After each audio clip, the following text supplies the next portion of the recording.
Quand on regarde David, Joël en a parlé un tout petit peu, c'était quelqu'un qui était en amour avec l'Éternel. On voit qu'il était passionné.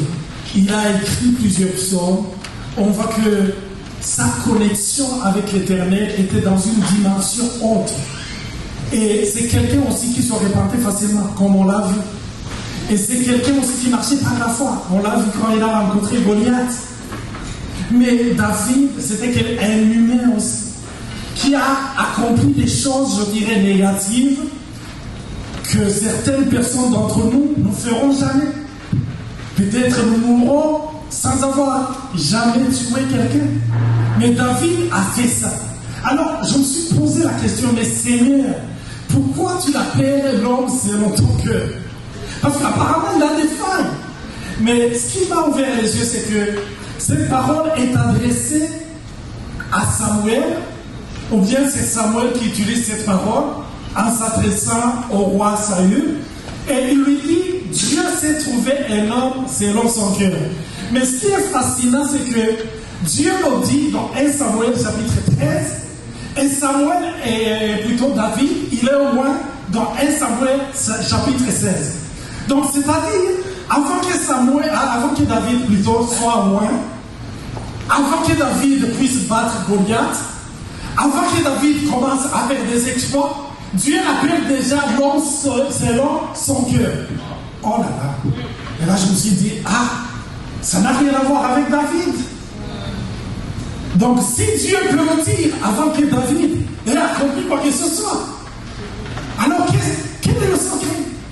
Donc Dieu dit, j'ai trouvé un homme selon mon cœur.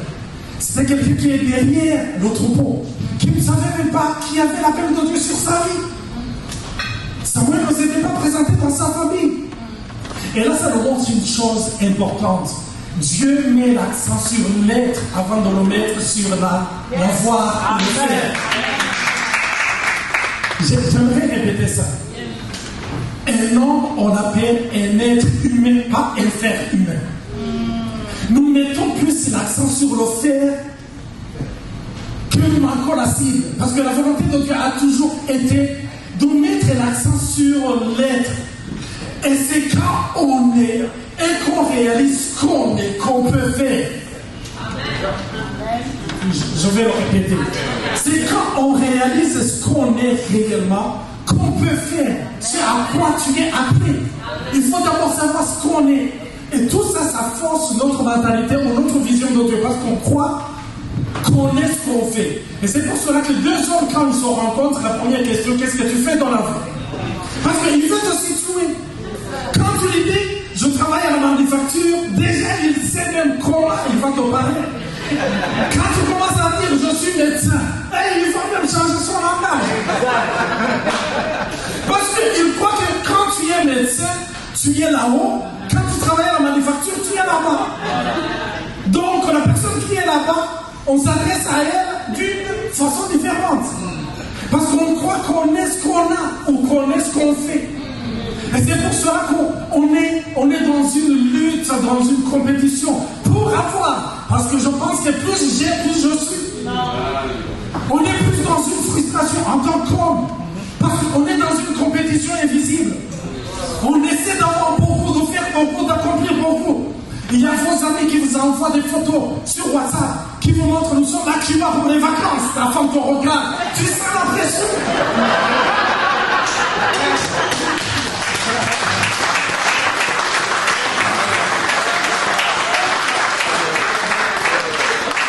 C'est vrai. Vous regardez un film et là il y a des ébats sexuels et ta femme te regarde, tu tombes mal. Moi je ne suis pas aussi performant sexuellement parce que même quand les hommes se parlent entre eux, ils parlent et on dirait la manière dont ils se décrivent, on dirait ce sont des bêtes, des bêtes sexuelles. Et toi tu te dis, moi je suis un petit chaton sexuel. Il y a cette pression toujours. Et c'est pour cela que la plupart des hommes portent des masques. Pourquoi? Ils ne veulent pas montrer leur vulnérabilité. Parce qu'ils croient qu'ils sont ce qu'ils font, ils sont ce qu'ils sont. Et là, Dieu dit, j'ai trouvé un homme selon mon cœur, avant qu'il fasse quoi que ce soir, pour que toute la gloire revienne à Dieu et non à l'homme. Après, Dieu dira, il nous donne une promesse, il dit, dans les derniers jours, je vais leur donner un cœur nouveau. C'est Dieu qui l'a dit. Je vais retirer un cœur de pierre et leur donner un cœur de chair. C'est ça que Dieu a accompli en nous. Alors la question, ai-je un cœur selon Dieu? Oui, en Jésus, nous avons des cœurs selon Dieu.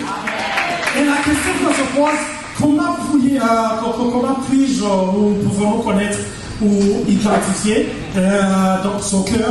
La parole de Dieu nous le dit dans Galates 5, 22. Ce sont les fruits de l'esprit. C'est ça qui manifeste que tu as le cœur selon Dieu. Et vous savez, les fruits, avant qu'on les voit, ils sont en forme de graines. Les graines sont souvent invisibles. C'est pour cela que la plupart des hommes, ils sont découragés. Ils disent, chez moi, il n'y a rien qui se produit. C'est en forme de graines patientes. Ça va croître autour de nos vies.